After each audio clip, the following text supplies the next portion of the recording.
প্রিয় এলাকাবাসী ভাই ও বোনেরা, মুসলমান ভাই বোনদেরকে জানাই আসসালামু আলাইকুম এবং হিন্দু ভাই বোনদেরকে জানাই নমস্কার। আমার ভিডিওর স্ক্রিনে দেয়া যে ছবিটি দেখতে পাচ্ছেন তার নাম মোহাম্মদ পানু। তিনি পেশায় একজন রিক্সা চালক, খুবই গরিব মানুষ। সে হার্টের সমস্যায় ভুগছেন।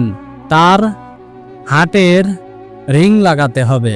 রিং লাগাতে প্রায় 2 লক্ষ টাকার প্রয়োজন, কিন্তু তাদের এত টাকা দিয়ে সুস্থ হওয়ার মতো সামর্থ্য নাই। এদিকে ডাক্তার 1 মাসের মধ্যে রিং লাগাতে বলেছে। আপনারা যদি এই লোকটিকে 10 টাকা, 20 টাকা, 50 টাকা, 100 টাকা করে সাহায্য দিয়ে রিং লাগাতে সাহায্য করেন, তাহলে এই লোকটি প্রাণে বেঁচে যাবে। দয়া করে আপনারা সবাই এই লোকটিকে স্ক্রিনে দেওয়া নাম্বারে যোগাযোগ করে দান করুন। আপনাদের জন্য হয়তো তার জীবন বেঁচে যাবে। আর এই ভিডিওটি বেশি বেশি করে মানুষের কাছে শেয়ার করুন, যেন তারা এই লোকটিকে সাহায্য করতে পারে। ধন্যবাদ।